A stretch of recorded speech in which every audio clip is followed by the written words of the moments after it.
Hello, and welcome to Nostalgia Marcana. I'm your host, Doug Lief.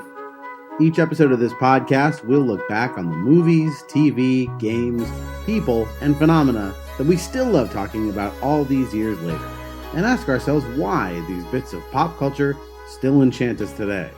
This week, we'll be revisiting... Lisa, I don't need this.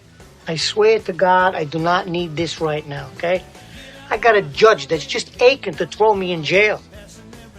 An idiot who wants to fight me for $200. Slaughtered pigs. Giant loud whistles.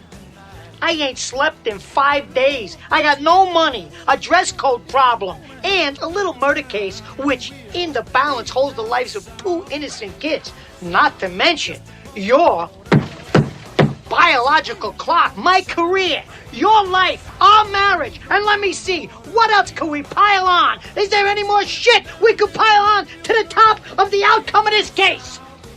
Is it possible? In the annals of the history of jurisprudence, there are few cases more renowned than the Alabama State Court case of People versus Gambini et al. I am, of course, a litigator by trade, so I am very, very excited to be going back to talk about this important moment in our country's judicial history. And so with me to do that, of course, I'm not doing it alone. I have not one but 2 youts here with me to talk about my cousin Vinny. You know her from previous episodes. She is my producer and the best gal I know. My Mona Lisa. Ladies and gentlemen, welcome back to the podcast, Ami Lief. Thank you. And how's the Chinese food here? Not great since I make it. And the other voice you're hearing is our returning guest.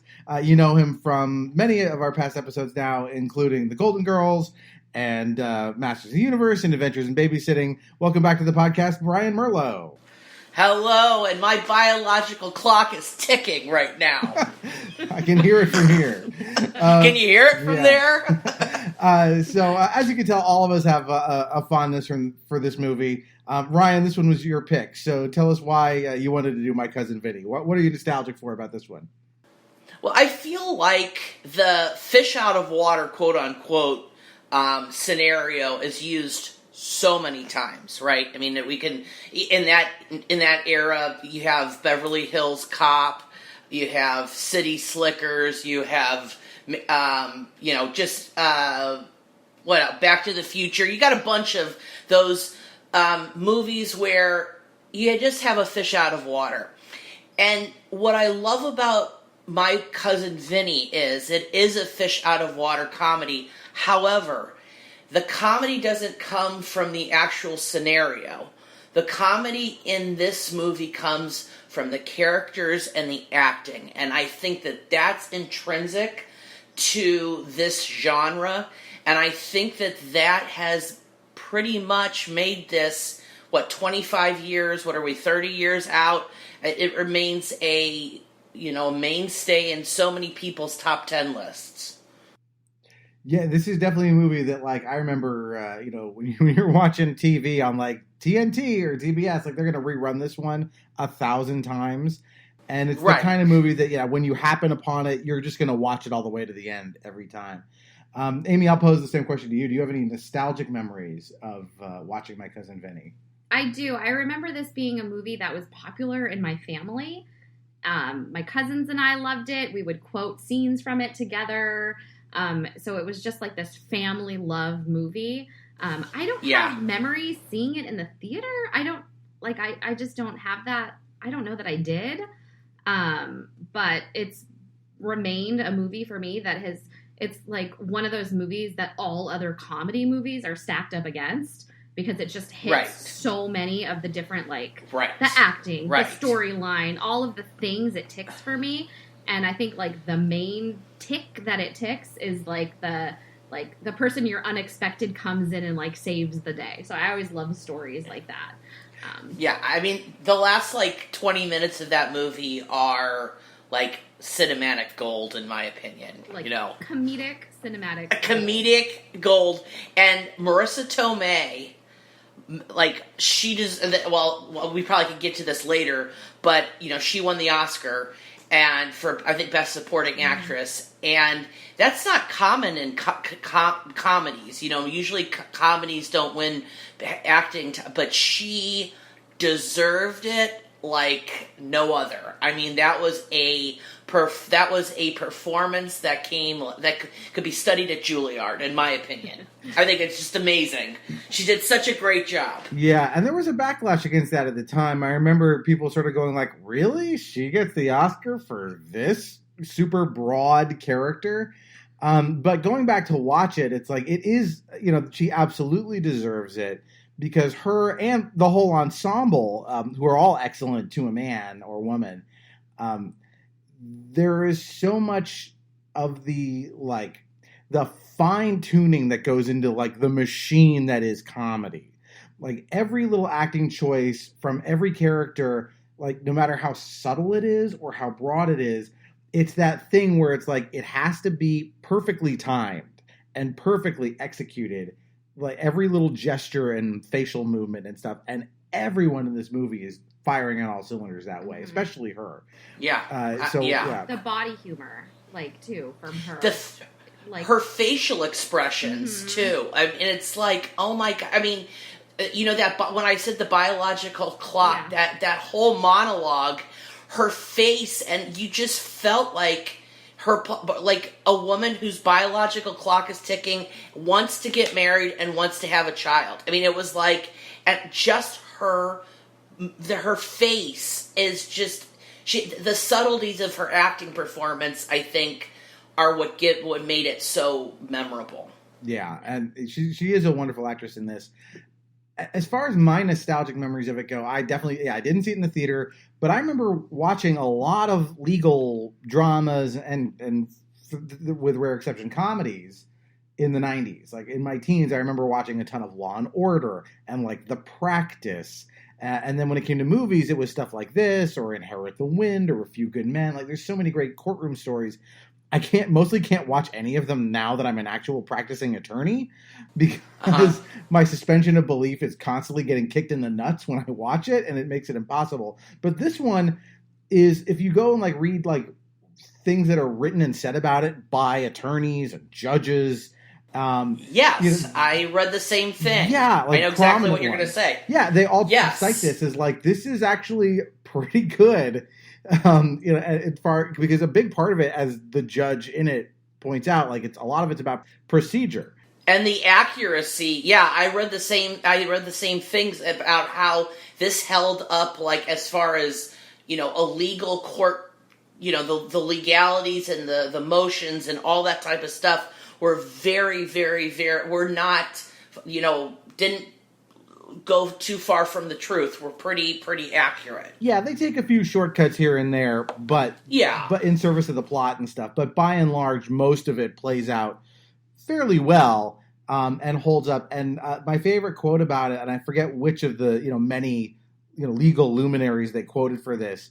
I remember seeing like Judge Posner and Merrick Garland, their names in there, and a few others. But there was one person that said, "Vinny is really bad at the things they teach you in law school, but he's excellent at the things that they don't teach you in law school." And like reading that. Which it makes sense, maybe like the fact that he didn't pass the bar, like it took him 5 or 6 times to pass the bar. Yeah, like you still have to believe that he's like a smart human.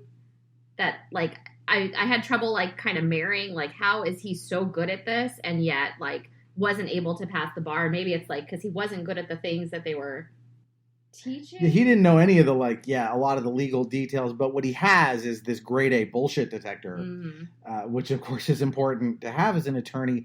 And he also knew how to kind of like rope-a-dope a witness in leading them down a path and then proving that they didn't know what they were talking about. It's what Ralph Macchio says about him, right? Our family, like we know how to argue. Yeah, the magic trick right. or something like right.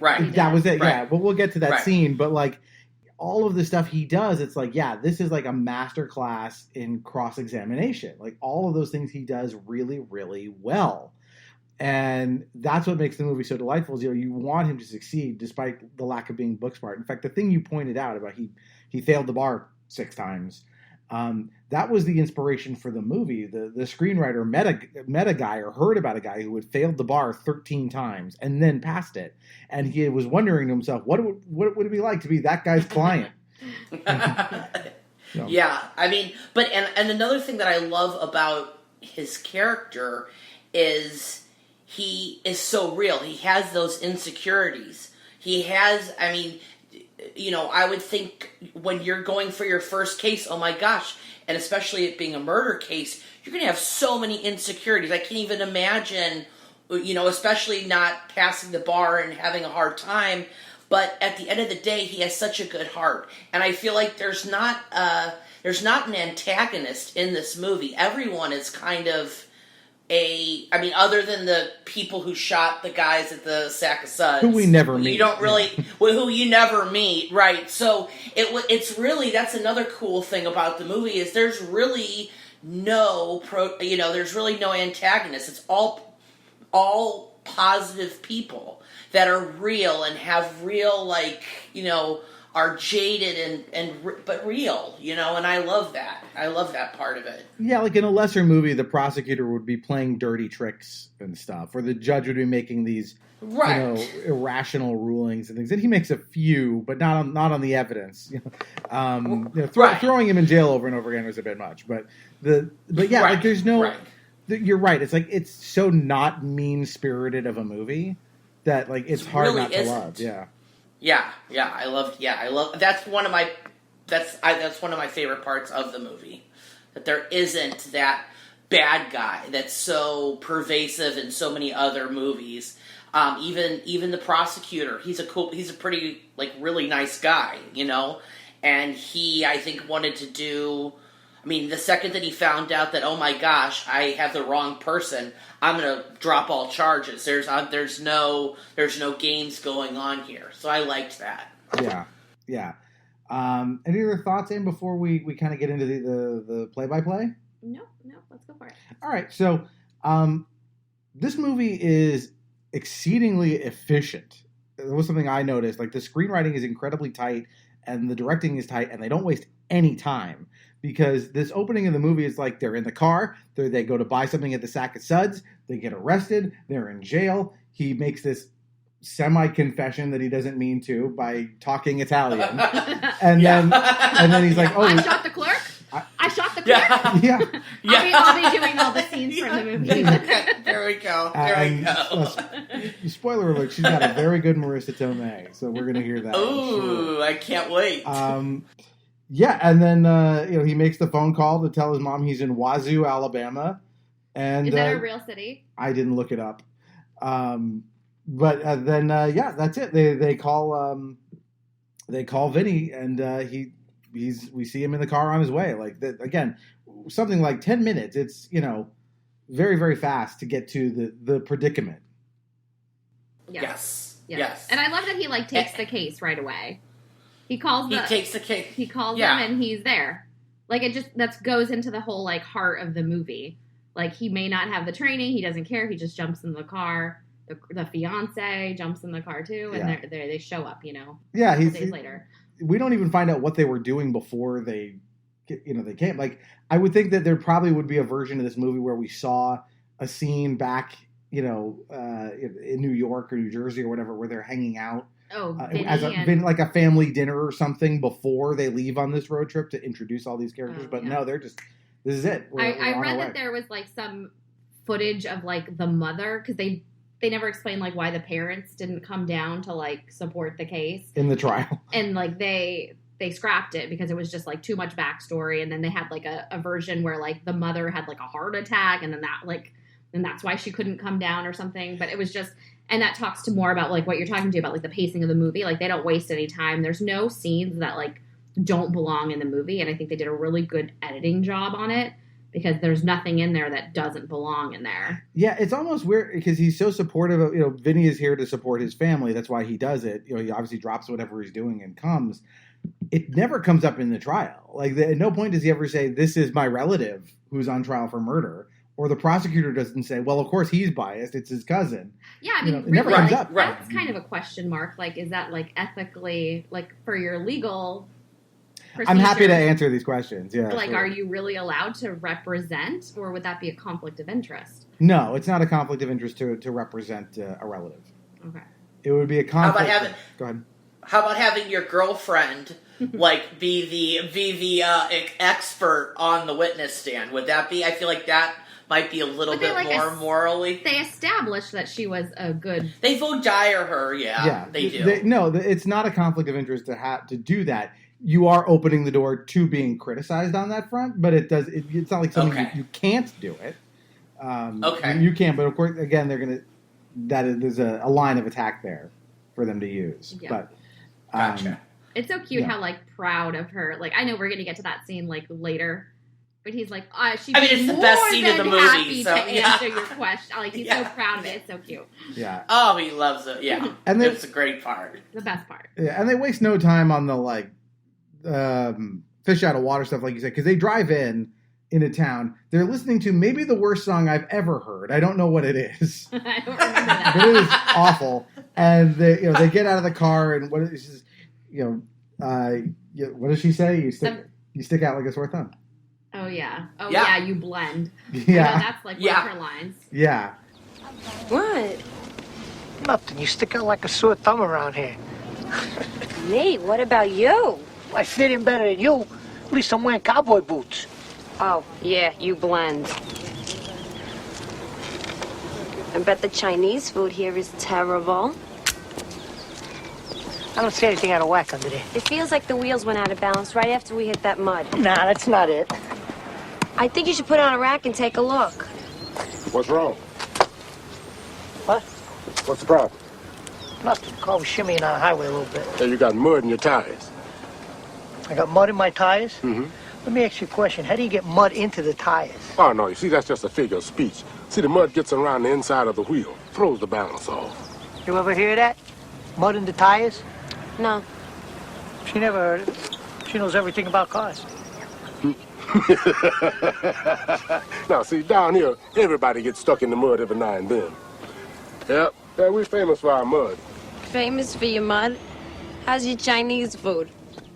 Right. Well, I mean, they're the, like, stereotypical Italian New York family. They couldn't even, I don't think that they could be even, like, probably from Staten Island, probably. I don't know exactly where they come from, but I would bet they are from Staten Island, and it's just, like, that's the stereotypical, like, New Yorker going to the stereotypical Deep South, you know? I mean, it's like this huge, we're in the same country, but there's so many cultures in this country, and the difference between New York and like rural Alabama, I mean, is humongous.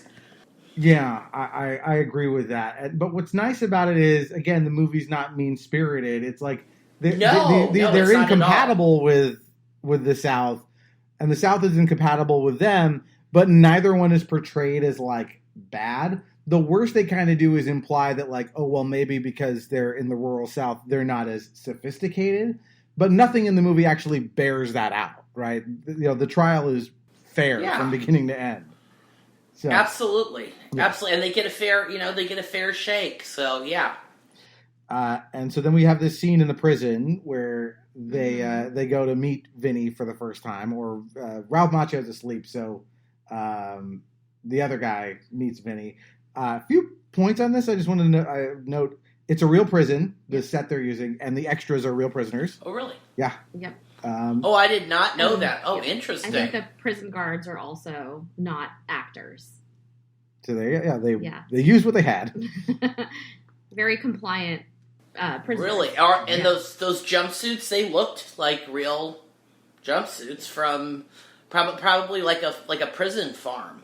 I've watched documentaries on like Alabama and Mississippi, how they have those prison farms, and those are kind of what they wear. Yeah. Yeah, and I think I had this in my notes too. It was very clean. Like, it doesn't look like Shawshank. You know, it's like kind of like, all right, it's just a place. Well, it's still a movie. No. Yeah. I mean, Yeah, But it's a yeah, real like they prison. walked in and filmed the same day. No, or maybe they Yeah. cleaned it up because they Yes, knew a company little was bit. coming. Yes. Yeah.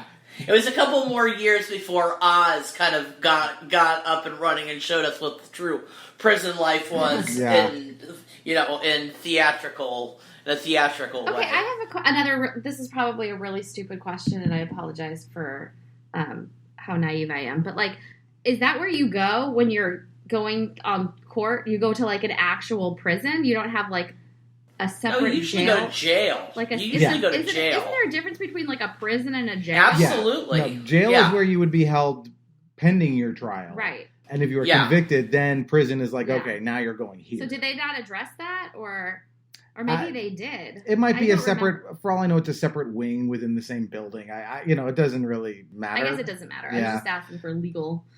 Yeah, I don't know. And then we get this this scene between Vinny and I can never remember his name, but the guy who's not Ralph Macchio. Well, just call Yeah. him not Ralph Macchio. Yeah. Not Ralph Macchio. And it's like this like vaudeville scene where he thinks Vinny is this new guy there to prison rape him.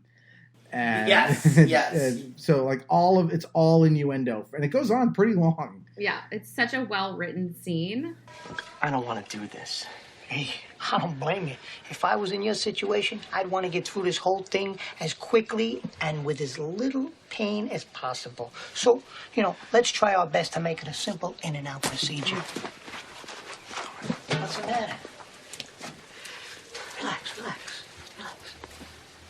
Maybe we should spend a couple of minutes together, to get acquainted before we get to it. What's wrong with you? I don't want to do this. I understand, but, what are your alternatives? My alternatives? Yeah. To what, to you? I don't know. Suicide, death? Look, it's either me or them. You're getting fucked one way or the other. Hey. Lighten up, okay? And It's this Stan Rothenstein, by the way. Thank you. Stan. Yes, Stan. Yes, Stan Rothenstein. This is one of the scenes where you kind of have to like suspend your disbelief because there's no way that the attorney would be brought into the cell to like hang. No. Like they'd be No. going into like an interview room or something, but that doesn't matter. Yeah. Like it's too good of a scene to care about like that little detail. Yeah, somebody had this Abbott and Costello idea they wanted to do And I think I saw that like the scene almost didn't make it into the movie as well. because it's so dirty. I don't think so. I don't know why. But Yeah, it's all like we can slip it in. You Yeah. know, like just you want me just So- to jerk you around or something? Like there's some sort of line about that. it's all sex jokes. Yeah. It's so Yeah. well written. I love it. It's such a good. Yeah, the screenwriter did an amazing job. Yeah. But then we get into the kind of them actually talking to Vinny, and it's like you start to realize, like, he has no experience. Oh, how long have you been an attorney? 6 years? No, 6 weeks. Yeah. Yeah, you really do wonder, like, what was he doing for the last 6 weeks? Like, He didn't have a job. He's working at the auto shop with her. Yeah. Okay. And she's an out of work hairstylist, And what, right? it's funny that she like calls herself that too, because she's like doing like tune-ups and all the things in the garage. Why don't she just say that she's like a mechanic? But I guess Well, she says she used to do that. She may not be doing it anymore. okay. Yeah. I mean, I think she's probably now, like when she was younger or going through maybe hairdressing school, she did it. But now I think her like, and the way that they have her like costumed and stylized, she definitely looks more like somebody who would be a hairdresser than a mechanic. I don't know. Yeah, and what I love about this is that he is not cocky. Like, he's not there to say, like, oh, I'm the best lawyer in the world. I'm going to win your case. Like, he's honest. And you can Right. see that all of them are scared. Oh, Or yeah. Even him. Yeah. So we get to our next scene. This is the pro hoc vice scene, which is, if you don't know, that's when a lawyer from one jurisdiction gets kind of like a day pass to practice somewhere else. So this is where we meet Judge Chamberlain Holler, who won the contest for most Southern judge sounding name.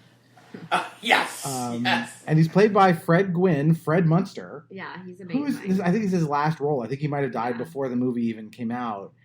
and he Yeah. is fucking masterful in this role. Oh, he's great. I mean, he's you would great. believe that he's actually a judge. Oh my, yeah, just his presence, and he's chain smoking, and I mean, and he's drinking whatever bourbon or whatever. The whole thing is definitely straight out of Central Casting for a Southern judge. I mean, I've been practicing a long time. I've met judges. This is not far off. Yeah. I mean, not everybody is, quite like this, but Right. the other thing. So not only is he playing an extremely convincing judge, he also, I mean, as you can tell, is a master of comedic timing, and he I think he's even better. No offense to Marisa Tomei, but Fred Gwynn, the way he just rides the gear shift of his acting, shifting from one thing to another. Again, the little subtle things about the performance. It's just the mechanics of it are so good. Yeah. A little informal, aren't we? I was just resting. Not wearing a coat or tie. Oh, sorry. Well, approving an attorney from out of state is a pretty informal matter. I just have a few questions. Okay, fire away, Judge. Where'd you go to law school? Brooklyn Academy of Law. Is that an accredited law school?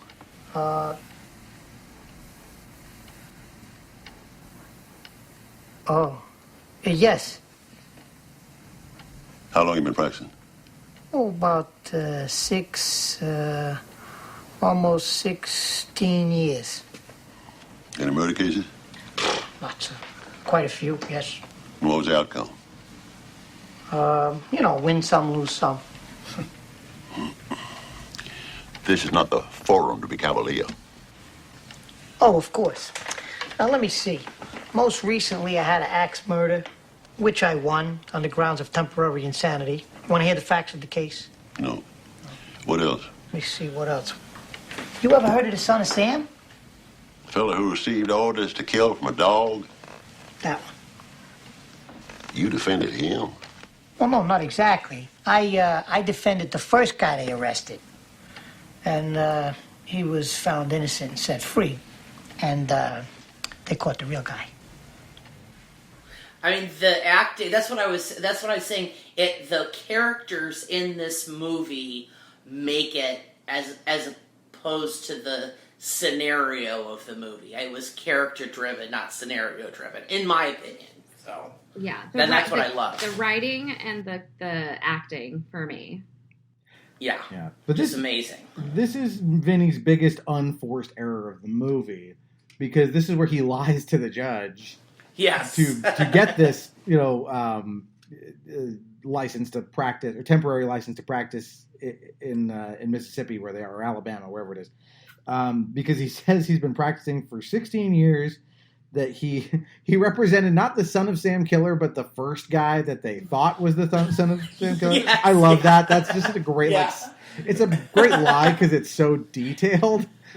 And when was that case? Does it even work? That that's possible? The Son of Sam case in the 80s, I think. late 70s were the killings. Or 70s or 80s, yeah. And he said he was practicing for 16 years, so I guess that would work. It would work in 1992. Yeah, it would work. Yeah, but he would have been a young lawyer then. How old do you think Joe Pesci is supposed to be in the movie? I don't know. He always looks old to me. Yeah, 40? I think maybe 40, late 40s. Okay. Yeah. Because she's significantly younger, and she looks like she's in her 30s. Yeah, I believe her to be 35. But we're supposed to also believe that her sister's kid is getting married. Meanwhile, my niece, the daughter of my sister, is getting married. See, I told you it was good. There we go. There's some Marisa Tomei in the flesh. Yeah. We got her as a guest on the podcast. We got her. Woohoo! Joe Pesci might join us later. Judge Holler gives him the big book of criminal procedure and says, "You better know this inside and out." This is one place where I have to criticize it a little bit, because this stuff is on the bar exam. You do have to learn this stuff. Yeah. Now, he doesn't know procedure from this state, so there might be little subtle things he doesn't know, but the general principles are the same in all 50 states. So. I like, though, that it's just an avenue for Marisa Tomei to read the book and actually be like, they have to. It's disclosure, you moron. Yeah. Like, Yeah. Like, I like the fact that she's actually reading the book. Mm-hmm. Well, she's such a cool character because you would never think that she would be reading that book or she would have so much knowledge.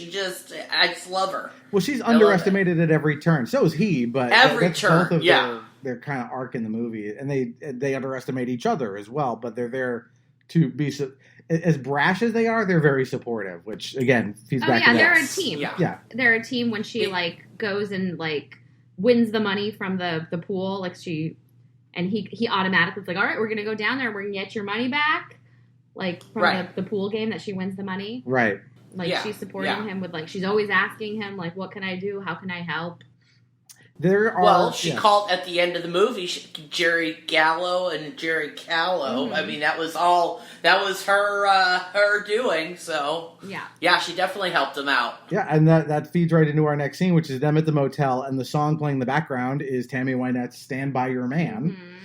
Mm-hmm. And this is the scene that kind of sets up the last scene of the movie, because it shows them going back and forth about the torque of the faucet is dripping and it kind of the dialogue that they have here where it mirrors the climax of her direct examination. Right, which is so cute. So it's like this, you're kind of led to believe that they have this all the time, and maybe she's making it up with the faucet and the type of faucet that she uses or whatever, but I think it's just really cute. Did it ever occur to you it could be turned off and drip at the same time? No, because if you turned it off, it wouldn't drip. Maybe it's broken. Is that what you're saying? It's broken? Yeah, that's it. It's broken. You sure? I'm positive. Maybe you didn't twist it hard enough. I twisted it just right. How could you be so sure? If you will look in the manual, you will see that this particular model faucet requires a range of 10 to 16 foot-pounds of torque. I routinely twist maximum allowable torquage. Well, how could you be sure you used 16 foot-pounds of torque? Because I used a Craftsman Model 1019 Laboratory Edition Signature Series torque wrench. The kind used by Caltech high-energy physicists and NASA engineers. Well, in that case, how could you be sure that's accurate? Because a split second before the torque wrench was applied to the faucet handle, it had been calibrated by top members of the state and federal Department of Weights and Measures to be dead-on balls accurate. Here's a certificate of validation. Dead-on balls accurate? It's an industry term. They're a cute it is. a couple that you would not expect to be together. I want the backstory. I want to know how they met. I want the sequel. You want like a my cousin Vinny prequel. Yes. Which would probably bomb, but okay. My cousin Vinny, my big fat Italian wedding. So there is there's no sequel to the movie officially.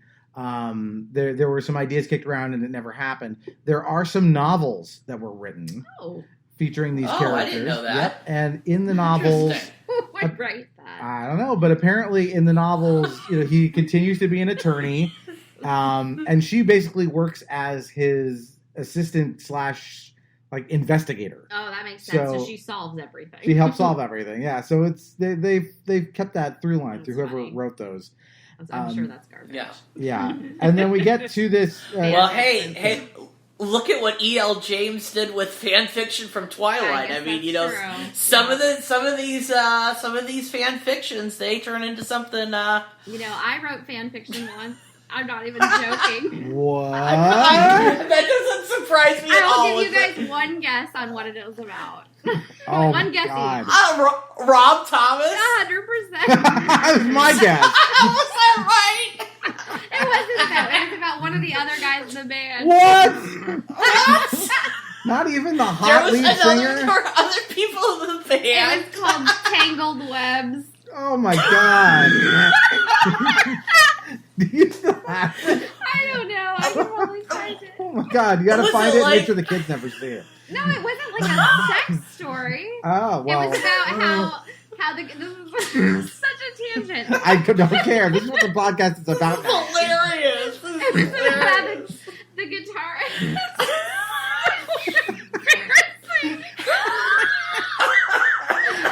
The guitarist who fell in love with someone that he met online. And it was like, oh, what tangled webs we weave when first we met. Oh, there's a Shakespeare angle. Yes. Nice. Yes. Okay. Okay, that's enough. All right. That's enough. Now you know my... It became a Showtime limited series. Anyway. All right. I'm gonna try and get this. I'm gonna try and get this back on track. There, If you tell anybody, I'll kill you. it's on the internet now. It's going to be on the internet forever. Oh my god. Anyway. All right.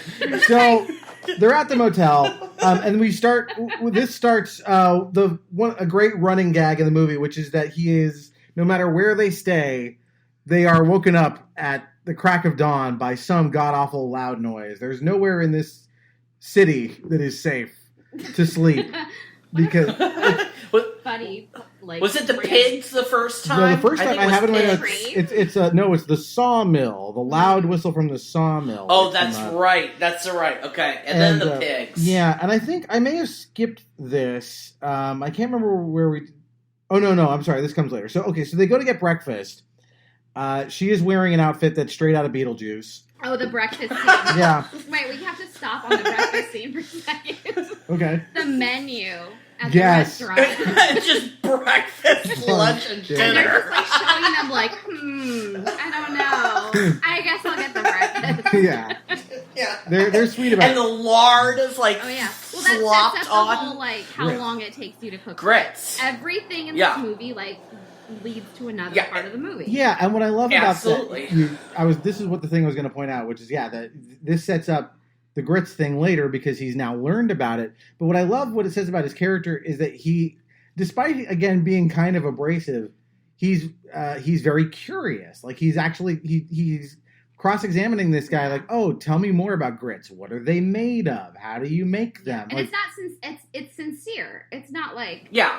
oh, you eat grits down. It's not like he's you like, weirdos eat yeah, this. it's not making fun He's of it. not an all. elitist. No, he's not an elitist in any Genuinely sense of the. asking questions. Yeah. Yeah. Absolutely. Absolutely.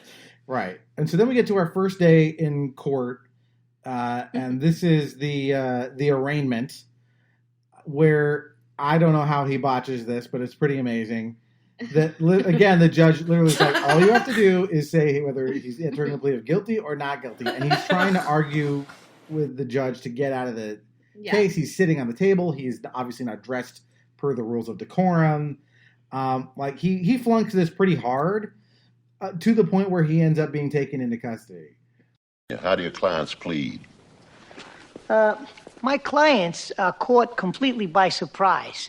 They thought they were getting arrested for shoplifting a can of tuna. What are you telling me? That they plead not guilty? No, I'm just trying to explain. I don't want to hear explanations. The state of Alabama has its procedure. And that procedure at this point in time is to have an arraignment. Are we clear on this? Yes, but there seems to be a great deal of confusion here. Mr. Gambini. See, my clients... Mr. Gambini. All the way. All I ask from you is a very simple answer to a very simple question. There are only two ways to answer it, guilty or not guilty. Your Honor, my clients didn't do anything. Once again, the communication process is broken down.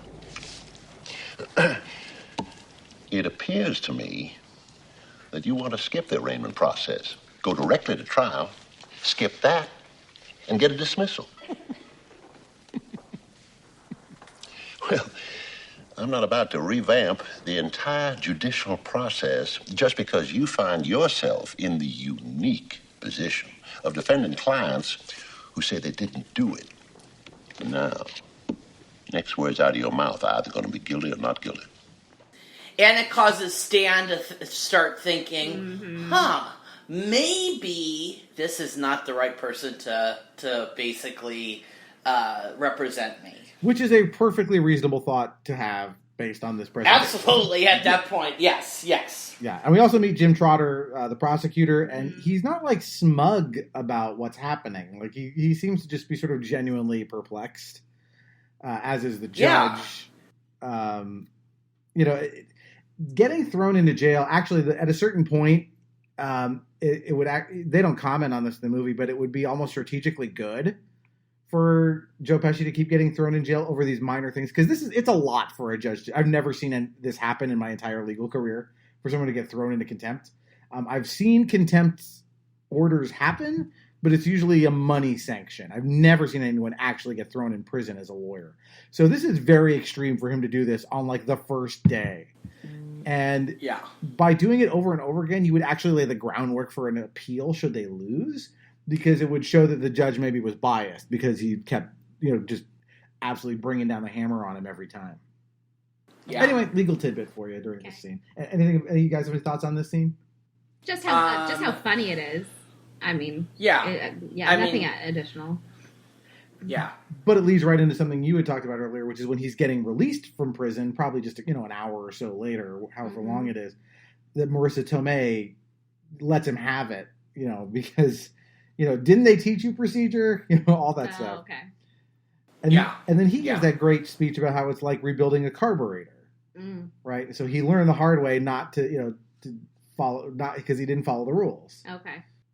I just, I like that because, again, that the rules of legal procedure are actually not that different. It is a procedure. There are rules in a way you're supposed to go about doing he's just things. not familiar with, like, procedure, obviously. He doesn't even know that an arraignment is, like, not to, like, start arguing your case. Like, right. It's literally or to disclosure show up. or anything like that. Exactly. And then we get to another running gag, which is they go to this pool hall because apparently while he was doing all this, she tried to hustle this guy for money and failed off screen. And he goes to collect. And we have a contract negotiation of sorts. Oh, right. Okay.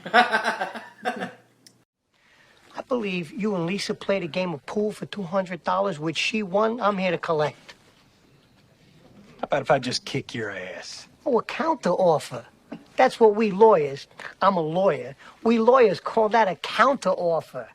Let me see. This is a tough decision you give me here. Get my ass kicked to collect $200. What do you think? I could use a good ass kick, and I'll be very honest with you. Nah, I think I'll just go with the 200.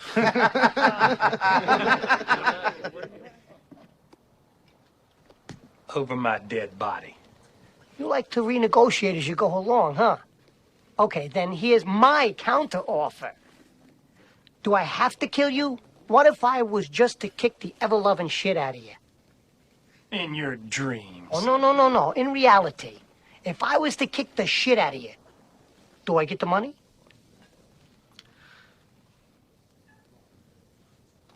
If you kick the shit out of me. Yeah, then you get the money.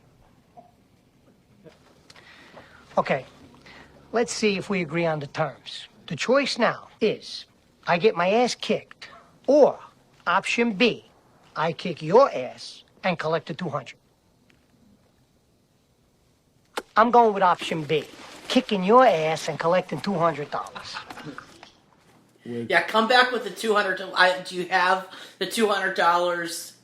No, I don't. So come back and we'll. Yeah. I can get it. Yeah. I can get it. I like how he's like. That's the same scene where he sees the guy with the neck brace. Oh yeah. Yeah. Oh, that's hilarious. How did you get the... Yes. Like he's like wanting to represent him or something. Yeah, like, oh, this is a great personal injury case. Like, no, what a shame. Where'd you fall? In my house. Yeah. Oh, you're like, damn. Yeah. And he's like genuinely pissed when he says Is he supposed to be a personal injury lawyer? Like, is that like his... Do we even know? Yes. Yeah, I think they do establish that. He says that what limited legal work he's done has been on personal injury cases. Okay. Though he has been working as an attorney. To some limited degree, and that would be civil procedure, not criminal procedure. So it's a slightly different set of rules for how that works. So that also feeds into why he doesn't know this stuff.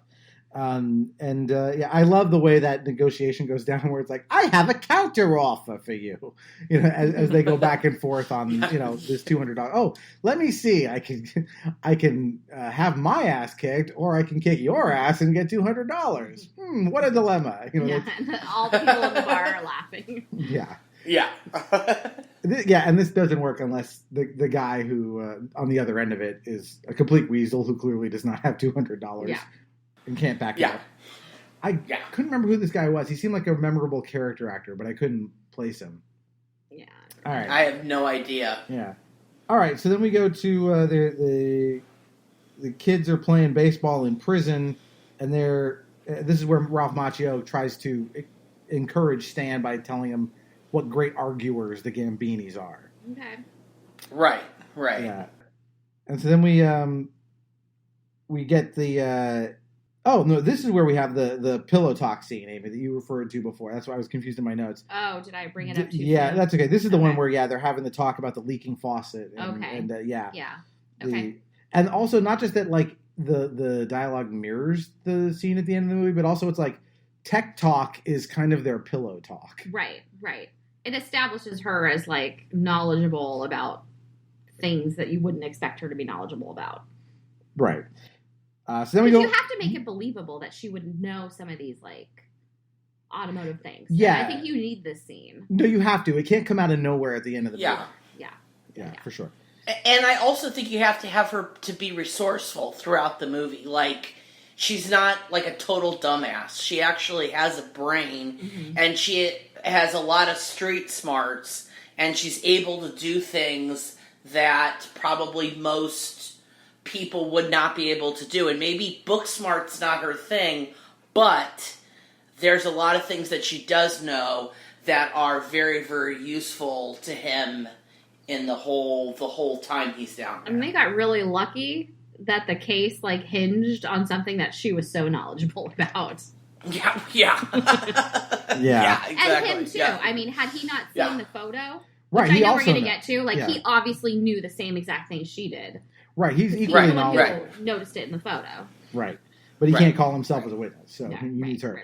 So we get to the first, the preliminary hearing, and so we learn that, basically what the case is really about, which is that this other green, very similar looking car pulled up to the same convenience store after they left it and murdered the clerk. And I love that this just ends with that, him getting thrown in jail again, where the judge gives him shit about his clothes, and he goes, "Oh, you were serious about that?" Yeah, great. He's wearing that black leather jacket and everything. Yeah, I like when I know we're going to get to it, but, like, the first suit he does show up in is that. Oh, that's awesome. That red. That, like, tux from, like, the 19, like, 60s. Or earlier, maybe. Yeah, he's dressed like a ventriloquist dummy.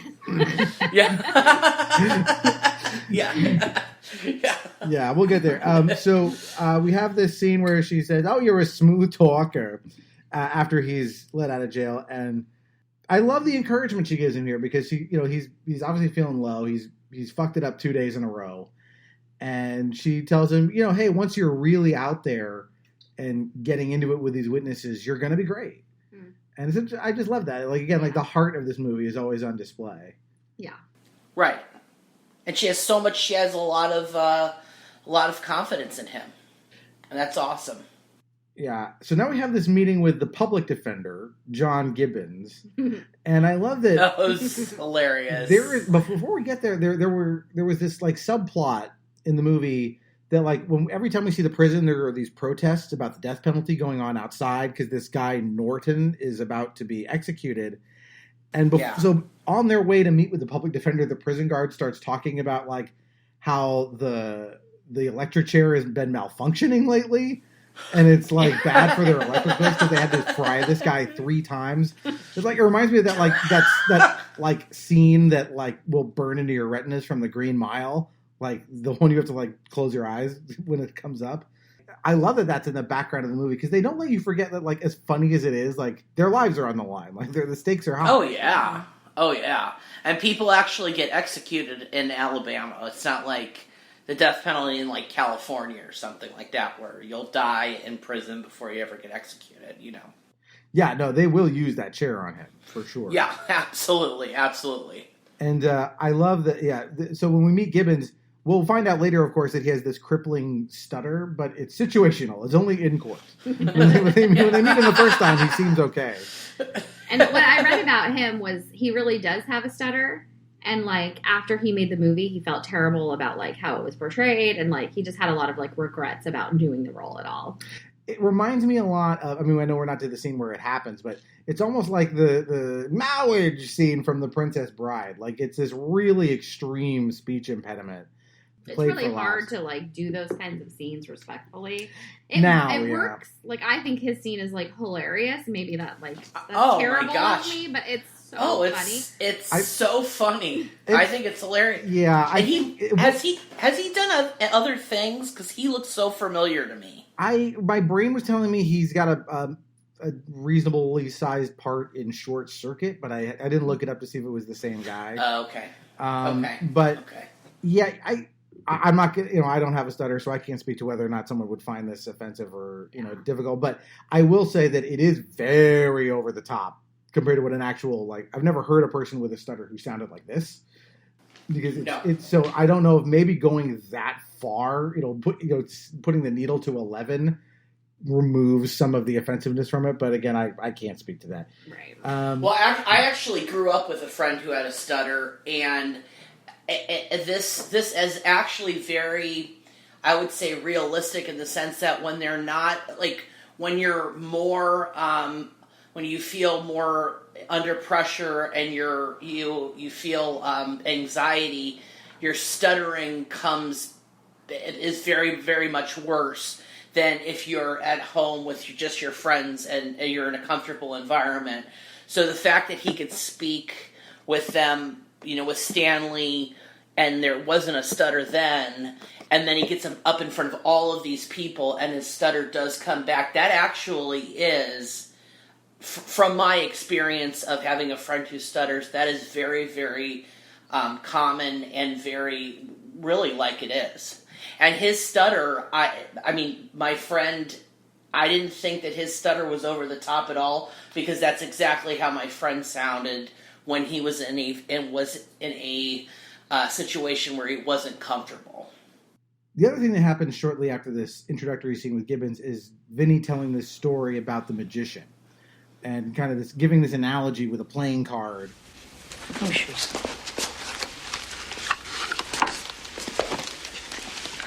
He's going to show you the bricks. He'll show you they got straight sides. He'll show you how they got the right shape.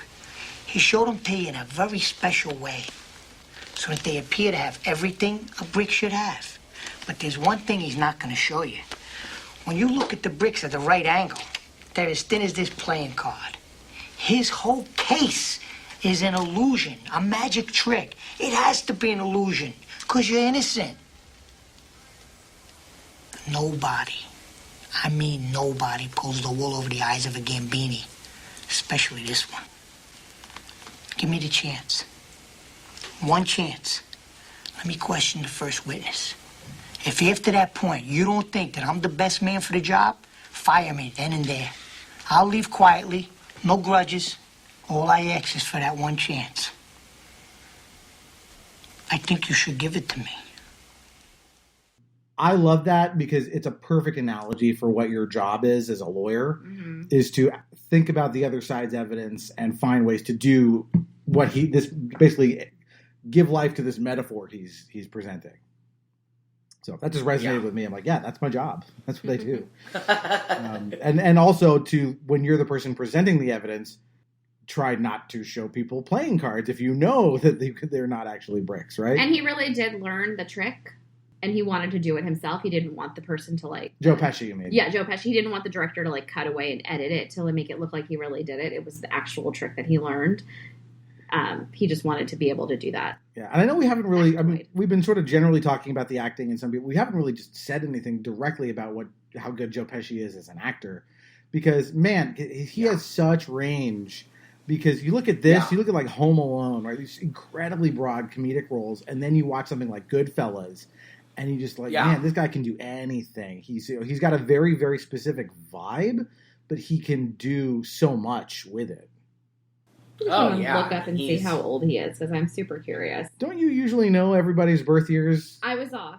I was going to guess 1946, but I was off by 3 years. Okay. I know it's something around there because 1943. He's 80. Oh, wow. He's 80 years old. Yeah. Well, famously... Didn't he just, like, have a baby? That was Robert De Niro.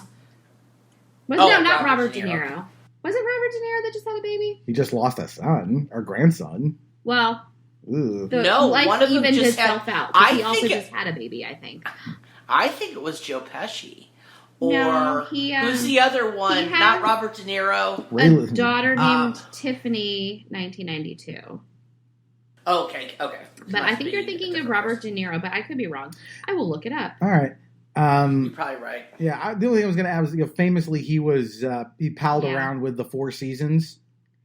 So Robert De Niro, this is like not related at all, but Robert De Niro has children aged, well, he just had a baby, and then he also has kids from 11 years old to 51 years old. Wow. Can you imagine raising kids for that long? I'm thinking he's not raising the kids. And I'm thinking... The child that he just lost was actually a grandson who was 19 years old, so that's awful. Okay.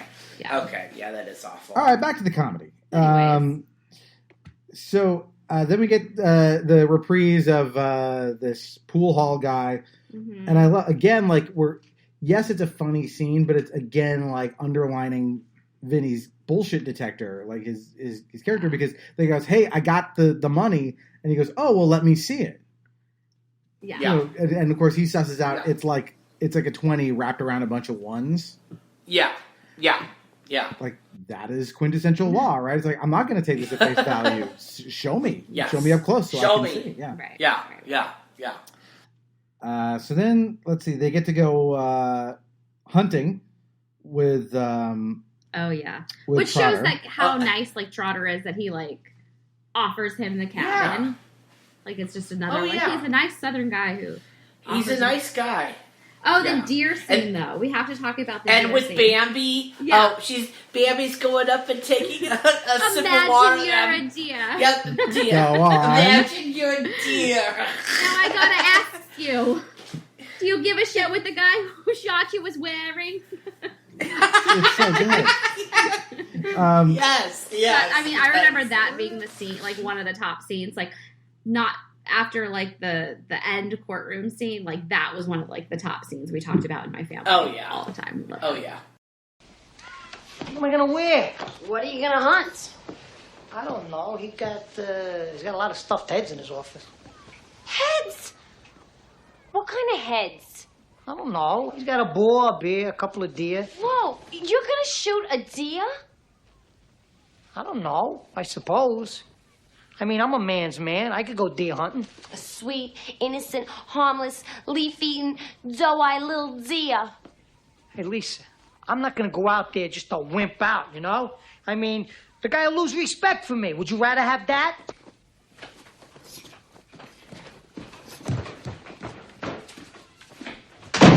What about these pants I got on? You think they're okay?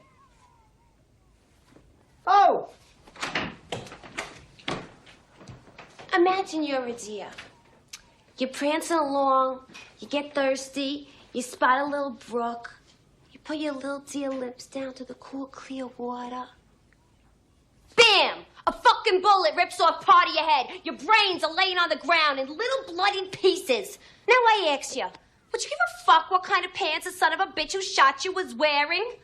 This is also where we get Vinny's backstory, where he tells Trotter about, he argued his way out of this traffic ticket, and the judge was so impressed he kind of took him under his wing. Oh, yeah. Will, again, I love that, again, character building, but also this will come back later, because at the end, this judge pulls his ass out of the fire. Yep. And then, right, the whole point of this trip was, like, to secretly get a look at his files, which, of course, he is legally obligated to share with him. He did not. This is the disclosure stuff. Yeah, right. And that's when Marisa Tomei was like, "Oh, really? It's called disclosure or whatever." Yeah, it's called disclosure, you moron. They didn't teach you that in law school. Yeah. Yes. I bet you do. You do. I like this movie. movie. Well, that's why we're doing It's a it. great movie. It's a great movie. Yeah. So then we get just a taste of voir dire for the jury, where the jury selection, and they have that one woman who says, fry him. This witness is acceptable to the prosecution. Yeah. I can't remember. I didn't bother to like check if she was actually made it to the final jury, like if she was seated, because if Vinny knows anything, it would be to immediately use one of his legally allotted peremptory challenges to kick her off the jury or try to get her off her cause. Yes, I can't remember if she's there at the end. I can't remember which one this was. It's just a nice old lady. Okay, I don't remember. You don't get you kind of see shots of the jury. They're kind of nodding or doing things, but we don't get to know them in any way. All right, so we get an ex parte communication, meaning Vinny goes in to talk to the judge without Trotter around, which generally you're not supposed to do because it creates the impression that something's up. If you're talking to the judge and nobody else gets to see what's happening. But, these are good for comedy. So he walks in, the judge is playing chess, and this is when this stuff starts to come back to bite him, where the judge says, hey, there's no record of you in New York. Yes. And he says, oh, no, Jerry Gallo is dead. But I love that he pivots so quickly. It's like, Jerry Gallo, he's dead. Luckily, that's Marisa later. Tomei had Told told him. him. Right. Otherwise, he Wasn't wouldn't have- that was later, because he said, oh, well, that's No, this is the my first name time. is Jerry Gallo. Gallo. Yeah. Right. And Gallo. And then he walks out, and then Marisa Tomei is like, you told him Jerry Gallo? Did you read about he was in the papers? That was and it, yeah. Like, no. And that was He's in like, he's dead. Yeah. That was in the first scene because when he says he's been practicing for 16 years, I believe he says he was practicing under the name Jerry Gallo. Because he was worried he would look up Vincent Gambini, with the state bar and find out, he's been practicing for 6 weeks, which, by the way, not disqualifying. Yeah. But he's trying to establish himself as... But that's fine, but it's not legally required. The judge would not bounce his request to represent. But he has to have someone else who's willing to vouch for him, right? Isn't that the rule? Generally, that's how it works. Or you have someone that's in the state that's willing to vouch for you. Correct. Every time I've had to do this, either to facilitate it for somebody else. I've never had to do much practicing in other states myself. But yeah, at least this is how we do it in California. Is if someone from another jurisdiction comes in, I would, as if I was the attorney vouching for them, sign a declaration saying this person is licensed in good standing with the state bar of such and such state. They have, they've only done this once or twice, so they're not doing it all the time. And you just submit that to the judge. But he would need someone from Alabama to do that.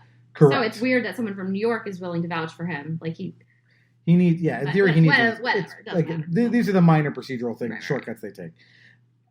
So we go up to the cabin. I love her you're screwing up and I can't help, and this is where we get to the big biological clock monologue. With the stomping of the feet. You can't podcast see me, but such a good scene. It's great. It's such a great scene. Yeah, I love it. What's the matter with you? I don't know. You're acting like you're nervous or something. Well, yeah, I am. What are you nervous about? I'm the one that's under the gun here. Trial starts tomorrow. You want to know what I'm nervous about? I'll tell you what I'm nervous about. I am in the dark here with all this legal crap. I have no idea what's going on. All I know is you're screwing up, and I can't help.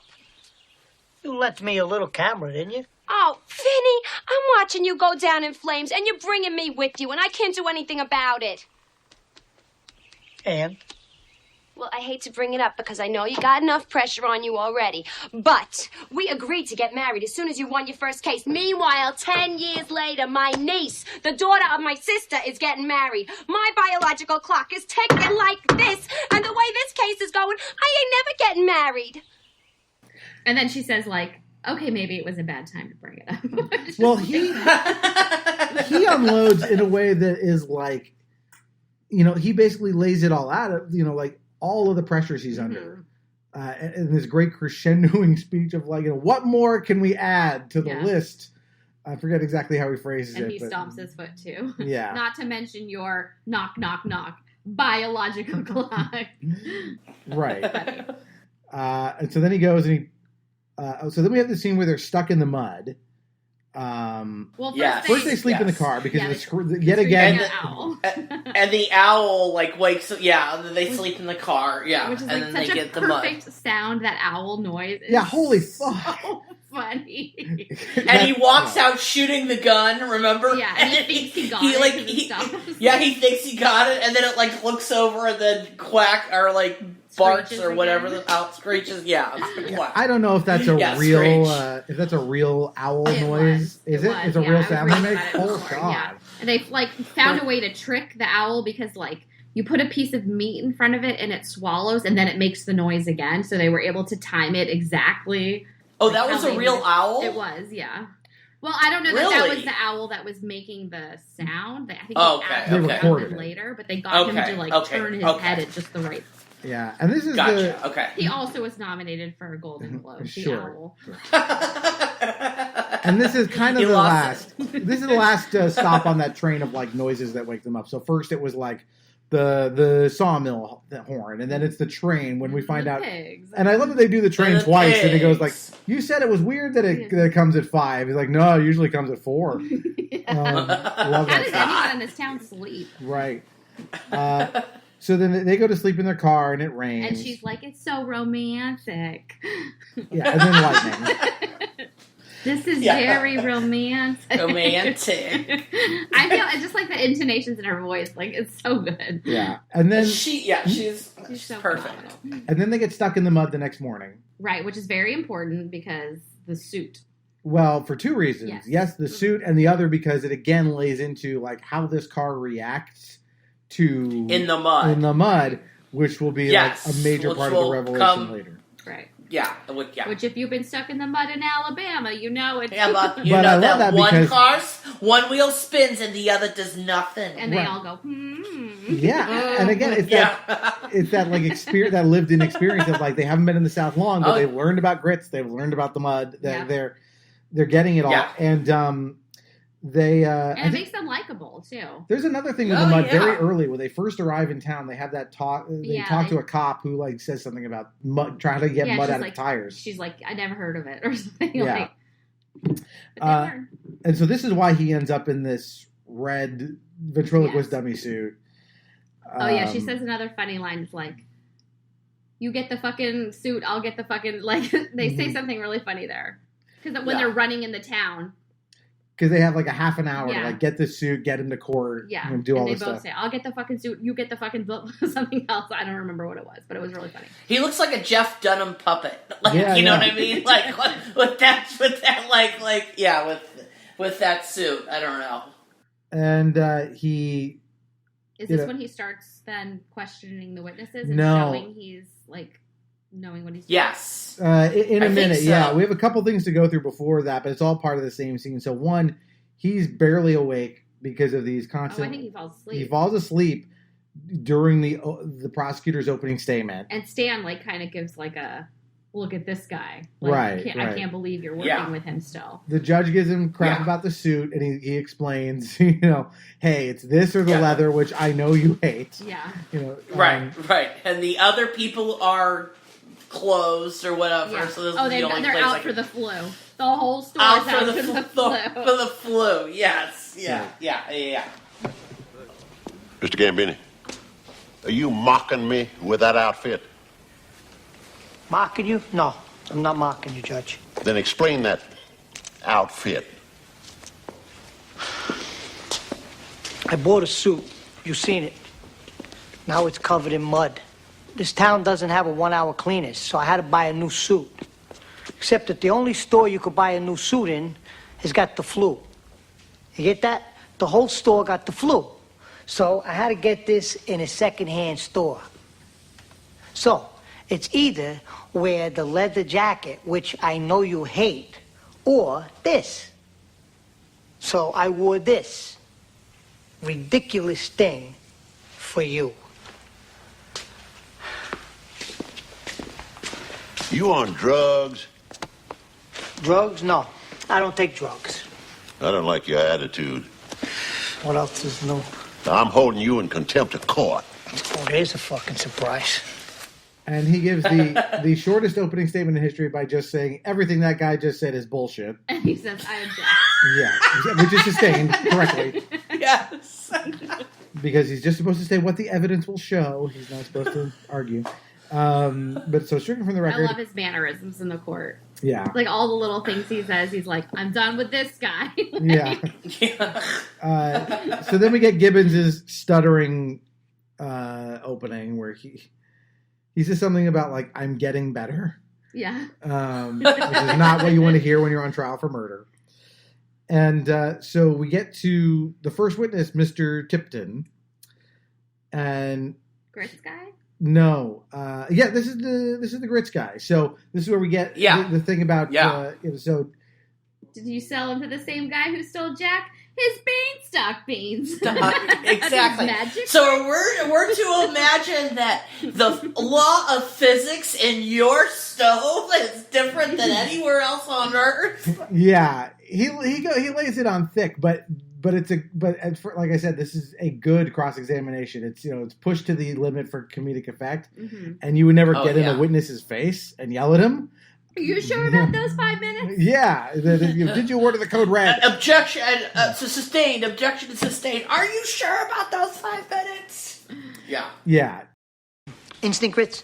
No self-respecting Southerner uses instant grits. I take pride in my grits.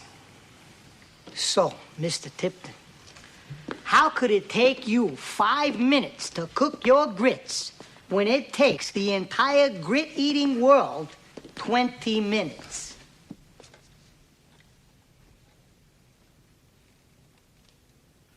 I don't know.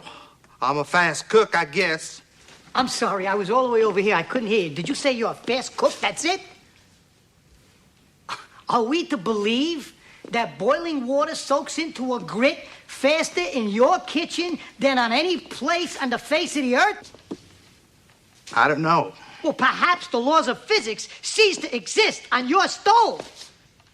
Were these magic grits? I mean, did you buy them from the same guy who sold Jack his beanstalk beans? Objection, Your Honor. Objection sustained. Are you sure about that 5 minutes? Ignore the question. Are you sure about that 5 minutes? I don't know. I think you made your point. Are you sure about that 5 minutes? I may have been mistaken. I got no more use for this guy. That you cannot do. For one reason, you're never supposed to approach a witness except to maybe hand them something briefly and then walk back. For precisely this reason, so you don't get up in people's faces and yell at them. This is often done in movies, though, because you want to frame a shot nicely. And so it's awkward to have a shot where the witness and the lawyer are actually as far apart as they are in real life. Makes everything kind of this wide shot. But I mean, basically all of the witnesses, except for the expert at the end, are all the same cross-examination, which is, did you really see the thing you thought you saw? And getting to okay, you thought you had 5 minutes to watch this. You actually had, or for this to take place, there were actually 20 minutes between when you started making the grits and when this happened. And the window is dirty, and the woman needs new glasses. There's bushes and leaves. The leaves on and what the are these thing. Little things on these things? That's okay. Come on, you can say it and scream it out. Yeah, they know. Yeah, right. Exactly. And then the lady who needs thicker glasses, he goes and he says, and the judge is like, let the record show he's holding up 2 fingers. He's like, Judge. Yeah, I love that. I love that scene. Yeah, and the use of the tape measure is great. That is something you could do as an attorney in real life, right? He's like, you said, okay, here's 50 feet. Now, the one danger in this, of course, is what happens if she says you're holding up 2 fingers? Then he's got to go back 100 feet, I guess. But that is the one scary thing as a lawyer, where that's why they tell you don't ask a question if you don't know the answer. Well, he should have depoed all these people, which is another procedural thing. The trial is they're arrested, they're arraigned, and they're tried the next Monday or something. The trial's set for next Monday. There's no prep. Yeah, so that's where your kind of lawyer stuff goes down the drain. That's the shortcut. Bit, that's one of those things where it's like when you're watching Ally McBeal and that happens, and you're like, come on, there's no way you could have this person's verdict by the end of the week. So you're right, Mrs. Riley, the levels of thickness in her glasses. And so now we find out about Trotter's little surprise, which is this expert witness from the FBI who's going to talk about tire. That guy has been in something. Oh, go ahead, Ryan. Before that, Stan stands up and says, "You're fired," to the stutterer guy, and says, I'm with him. Right. After he does such like a good job of cross-examining, and the guy who stutters totally screwed it up. And I love when Trotter says he's bringing this expert witness, he makes the absolutely correct objection. This is, you're sandbagging me, right? This is a bombshell you're dropping on me. I should have had the opportunity to find out more about this witness before this guy shows up at trial. And this is one where it's like, I love Fred Gwynne's just like. That is a lucid, intelligent, well thought out objection. Thank you, Your Honor. Overruled. I actually, again, because of the reasons we already talked about, that should not have been overruled. But nevertheless, it's a great moment. I would think that would be grounds for dismissal, like in an appellate court, or if he appealed, that would be like automatic. I would think grounds. I would think, which is why judges won't do it, because they don't want to be overruled, and which is why they'll actually bend the rules here and there on the theory that if it goes their way, they can't say they didn't get every consideration, right? Or goes the other way. Because then otherwise they're going to say, I wanted this and you denied me and now I want a retrial. Absolutely. So we get the chemical composition of these tires is the same as the tread marks that were left by the sack of suds. We get the reprise of the Jerry Callow thing where he's got one more go around. And this is now we're getting to the all hope is lost section of the movie where she doesn't want to talk to him anymore. She storms out, and he's got, 90 minutes or something. He's got some tiny amount of time to figure out how he's going to respond to this devastating expert witness. Did you find out what that actor was? Because he's been in everything. I know that. Yeah, his name is James Rebhorn. That's right, James Rebhorn. I couldn't. Yeah, he's been in a ton. George Wilbur, I think, is his name in the movie. George Wilbur. Right, the expert guy. Yeah, this is one of those character actors that you're right. He's been. His IMDb page must be a mile long. He's in Carlito's Way, The Game, Scent of a Woman, Independence Day, Meet the Parents. I'm sure other things that we're more familiar with. Yeah. Regarding Henry, we were just talking about that movie. And so next is we get the cross-examination of Mr. Wilbur, which is pretty effective, I think. And he doesn't win the case with this, but he proves that these are the most popular tires on one of the most popular cars. Right. That gives him the window that will allow him to win the case later. Right. And then we get to the big scene where he finally, first he has to practically drag her there. Right. Because she's so mad that. Well, he looks at the pictures that she sent and he sees where the positive traction happened, and he's like, "Oh my gosh!" And then he goes over to the judge. To the sheriff, and he says, "Sheriff Foley, can you look this up for me?" And the sheriff's like, "Well, that's not my job." And he's like, "Just please." And so that's another thing. The sheriff is not really an antagonist. He's a good guy too, because he actually does that. Right. He doesn't want the wrong people to be in jail either. So he goes and does that, Right. We'll find out he's going to look up information that reveals who the real killers are. Or it's kind of like the last nail in the coffin, that information. Right. For the case. Right. And this is one thing the one thing in the movie I'm a little iffy on, which is that it is dramatic that will Marisa Tomei take the stand? But I think I commented to this when we were watching, which is everything we know about her character is that she is kind. So even if she was mad at Vinny, I don't think she would hang the two kids out to dry. Well, she doesn't know that her testimony is important at this point. She obviously doesn't realize that the cars, the trap. Because she seems genuinely surprised when she's looking at the photo and she's like, "Oh my God." The defense is wrong. Good.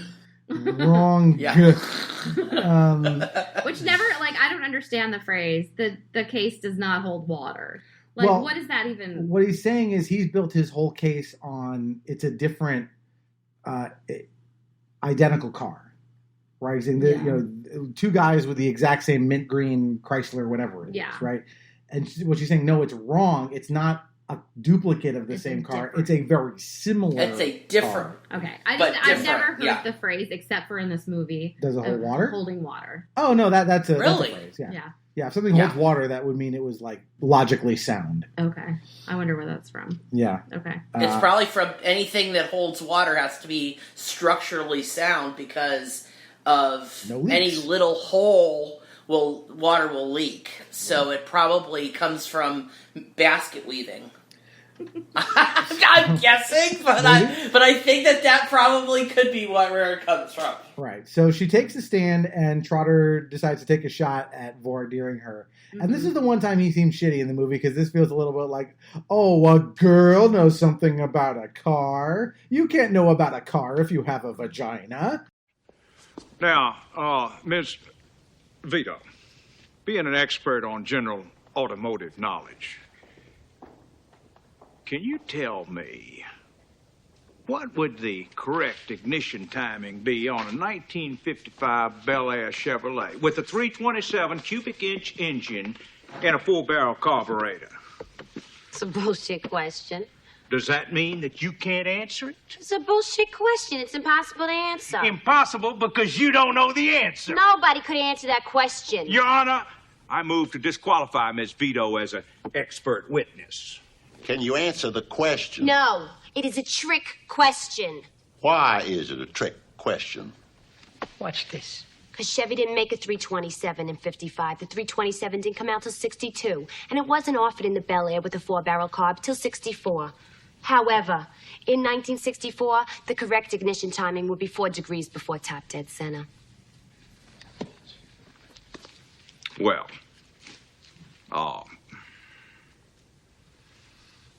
she's acceptable, Your Honor. I'm surprised he could come up with a question that's a trick question. Like, I don't think I could come up with a random question. I don't think he knew it was a trick question. I think he's just asking. He totally didn't. Oh, he didn't. Yeah, okay. He didn't know it was a trick question. I don't think. Yeah, I think he's just taking a flyer here and see how she responds. Okay. And expecting her to not know anything, and of course she easily swats these questions away because she's an expert in general automotive knowledge. Right. It's a bullshit question. Nobody could answer it. It's so good. Yeah. But I love that the judge then takes the time to go, why? Yeah. Could nobody answer it? Right. He gives her the chance, because that's something when you have a witness on the stand. It's one thing to have someone say something. The follow-up question is, how do you know that? And that's Vinny's thing that he does all the time, which is great. Like, what's your basis for saying that? That's what, you don't just take it at face value. Show me the money so I can see it's not a 20 with, just wrapped around a bunch of ones, right? Yeah, and then Vinny is sitting at the table, and he smacks Ralph Macchio and is like, watch this. Yeah. And then she goes and does her thing about the Right. Yeah. So then about turning the thing. I don't even remember what she says. Right. And so now it's Vinny's turn to question her, and I think he says, request to treat the witness as hostile. If you think I'm hostile now, wait till you see me later. Right. And he's like, do you know each other? the judge is like, do you guys know each other? Yeah. Which, by the way, what that means is if you say, I'm going to treat the witness as hostile, it means that when you call a witness yourself, you're not supposed to ask them leading questions. But if you get the permission, that means you can ask them leading questions, blah, blah, blah, blah, blah, blah. Okay. True. Anyway, that's what that means from a legal perspective. But it is obviously the word hostile is always good. That's like a common joke in legal stuff. So, and then we get the big scene. He shows her the picture and she puts it all together. Yeah. And we get just that again, that the return of that dialogue as they go back and forth about, and why, because they both know why the kid's car could not have made this tire mark. Are you sure? Positive. Positive. The defense is wrong. Are you sure? I'm positive. How could you be so sure? Because there is no way that these tire marks were made by a 64 Buick Skylark. These marks were made by a 1963 Pontiac Tempest. Objection, Your Honor. Can we clarify to the court whether the witness is stating opinion or fact? This is your opinion? It's a fact. I find it hard to believe that this kind of information could be ascertained simply by looking at a picture. Would you like me to explain? I would love to hear this. So would I. The car that made these two equal-length tire marks had positive traction. You can't make those marks without positive traction, which was not available on the 64 Buick Skylark. And why not? What is positive traction? It's a limited slip differential which distributes power equally to both the right and left tires. The 64 Skylark had a regular differential, which anyone who's been stuck in the mud in Alabama knows. You step on the gas, one tire spins, the other tire does nothing. That's right. Is that it? No, there's more. You see, when the left tire mark goes up on the curb and the right tire mark stays flat and even, well, the 64 Skylark had a solid rear axle. So when the left tire would go up on the curb, the right tire would tilt out and ride along its edge. But that didn't happen here. The tire mark stayed flat and even. This car had an independent rear suspension. Now, in the 60s, there were only two other cars made in America that had positive traction and independent rear suspension and enough power to make these marks. One was the Corvette, which could never be confused with the Buick Skylark. The other had the same body length, height, width, weight, wheelbase, and wheel track as the 64 Skylark, and that was the 1963 Pontiac Tempest. And because both cars were made by GM, were both cars available in metallic mint green paint? They were. Thank you, Ms. Vito. No more questions. Thank you very, very much. You've been a lovely, lovely witness. And so she lays it all out there that, why this car couldn't make the mark and some other car that happened to also to come in the same paint color could. And I loved your watching Trotter confer with his expert Wilbur. They're like, "Is she right? Is she right?" And he's kind of like, "Yeah." Yeah. And so, then they call the. He has no. Yeah, he says, "I sheriff. have no questions for her." He doesn't even cross-examine her on that point. Anything. He doesn't. He has the opportunity to then recross or cross-examine Mona Lisa, and he doesn't. He has nothing because his expert says, I have no questions to ask. Yeah. She's right. And then the last killer bit is they bring in the sheriff, who during the break looked up and found that a few towns over these guys were arrested for something else driving this exact car with a gun in there. With a gun. Yeah. With a 351 the same Magnum gun, or 357 Magnum. Yeah. And then he drops all charges. In my memory, they got a defense verdict, but that's not the case. Trotter actually does the honorable thing and just drops the cases. It's not them, which it's amazing. It's a great win. And then we get very efficient ending. They walk out. The judge gives him a big handshake, not knowing he had the luminous Jerry Callow in his courtroom. Yep. And tells him he's welcome back anytime. We find out that at some point, we don't know when, Marisa Tomei made this phone call. I thought she was doing it right before the testimony. Except that's when she's being dragged in against her will. But she's making a phone call. Oh, that's right. But he slams it down. Remember, he grabs it from her and he slams the phone down. And so that who knows? classic outfit that she's wearing, it's like this purple dress that's so obnoxious. With the rhinestones coming, it's diagonal and everything. In this movie is fantastic. It's fantastic. Yeah. And then that's it. They hop in the car. They drive away, still bickering. But they should, now you know what this means. We got to get married. Or something Right. like that. Do you think I want to marry you? You can't even win a case on your own. Yeah. You're useless. That's... and that is my You really do a good... Thank you. That's my cousin. I've seen this You do a good Marisa Tomei. Thank you. Well, the fact that you are able to quote so much of this stuff verbatim, says a lot about your nostalgic love for it. Yeah, I do. I think I think all of us have a movie that we can quote that way. At least one. Oh yeah. I would love to be able to see this movie again for the first time. It's just one of those movies where it's like, I love it every time I see it, but like, the jaw opening, like being open at the end of the movie when she's like winning everybody over. You know what's going to happen. It's not the same. I want to see it again for the first time. You'll have a shot at that when our kids are old enough to watch it. That's the closest you'll get. Watching them watch it. Sure. That will be fun. Yeah. In fact, now that we've mentioned the kids, we would be remiss if we did not talk about the little video we made. Our satire video. Yeah, of where we had our son Ben, quote unquote, on trial for making a shoe print in the bathtub. Yes. And I'll put the audio of that in at the end so you can hear it. Maybe we'll put it on your Instagram. I can put it there too. Yeah. So guys, we're here at the end. We've covered My Cousin Vinny top to bottom and pretty much quoted the whole thing at you in half the time it takes to watch it. What movie clips are you going to put on? We already did all of them for you. I know. Exactly right. Well, you'll still hear the real thing. We're also available for hire if you'd like our stage reenactment. Yeah, we can come. We do bar mitzvahs. Look forward to Vinny the musical.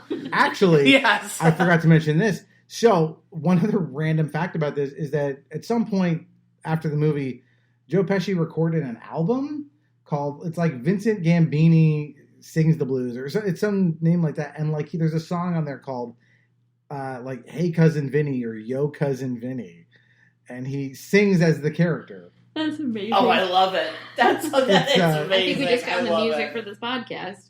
It's not a good song. Yes. But it's... You're kidding. Yeah, it's interesting. I can't imagine it won any Grammys, but... Not so many, no. Yeah, no. But so here we are at the end, guys. Obviously, all of us love this movie a bunch.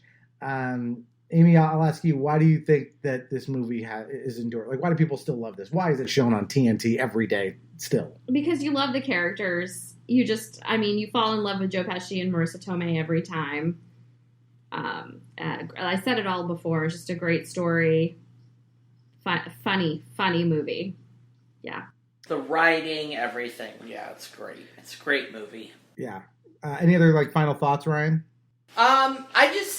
There's very few movies that hold up to the test of time, and after 25 or 30 years, you still, when it comes on TNT, I don't switch it off, I still, it's like, Sister Act is another one for me that I just love that movie, and I think I've seen it 1,000,000 times. I'll file that and one.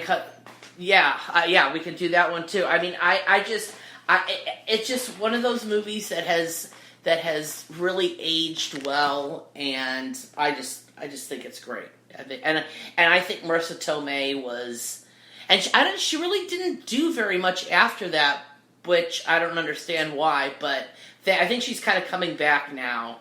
But she's a great actress, and yeah, she came back in a big bag way. She was Aunt May in the last 3 Spider-Man movies, so she got into the MCU. And, well, that's good. That's good. Yeah, but from 92 on, she really didn't do very much. But anyway, that's why I love this movie, and it will always be very, very close in my heart. What was the movie with the Christian Slater and the monkey heart? I remember that movie that she was in, and I loved it. I have no idea what you're talking about. He really? He saves her from being attacked, and they fall in love.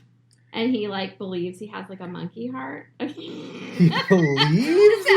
That sounds like the winner. This is not another fan fiction of mine. I'm gonna look it up. That's hilarious. Untamed Heart, 1993. Okay. So it came out right after. Another fabulous movie. Okay. And 3 people saw it, and I think it was not a major hit, but good for her that also she's starring Rosie back. Perez. Ooh. I love Rosie Perez. So just to give my final summation on My Cousin Vinny, I think, I loved this when I was young. I still love it now that I have experience practicing law. And there are a lot of great legal dramas. There are very few great legal comedies because they're usually it's all about like people being so buffoonish in a courtroom, and that's the joke. And that's not what this is. Vinny is not a buffoon. He makes some dumb mistakes up top, but generally he's extremely sharp. Everyone is sharp, and as we've said multiple times, everyone is acting in good faith in this movie. Yeah. And it shouldn't come across as heartwarming because it is sort of abrasive in the way all the characters act, but it's so good natured that you just you can't help but love this. I've yet to meet a person who doesn't like this movie. And I think, it'll continue to run on TNT or whatever for as long as that exists. Yeah, I'm sure it will.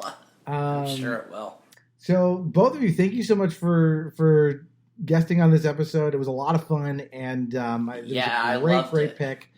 Let me just do a little quick admin here. So if you like the show, drop us a review on iTunes. You can tweet at us at @NostalgianPod or follow us on Instagram where I post all the bonus reels and stuff.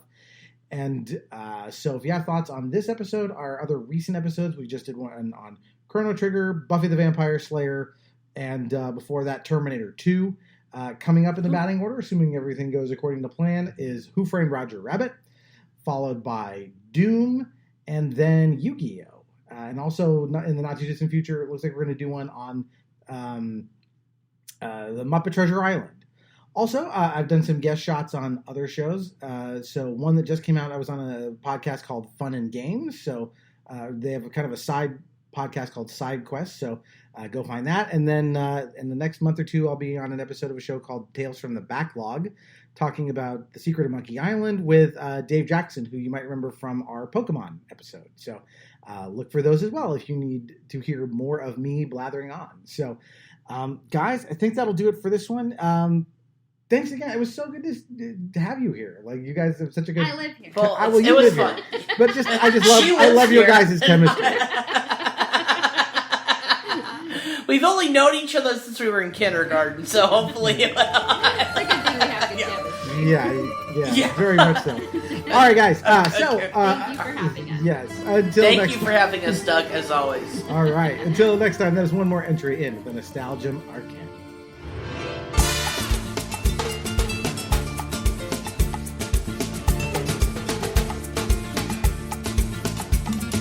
Every time I get the urge to visit my hometown, I'm sure that all my cousins will try to track me down. My heart says go, my head says no, it's best to stay away. But if I appear, I'm sure to hear all those jerk-offs say, "Hey, Cousin Vinny, yo, Cousin Vinny, is there anything that you could do for me? Hey, Cousin Vinny, yo, Cousin Vinny, it ain't that long, you must remember me. Hey, Cousin Vinny, yo, Cousin Vinny, is there anything that you could do for me? Hey, Cousin Vinny, yo, Cousin Vinny, hey, we're your cousins, we're your family."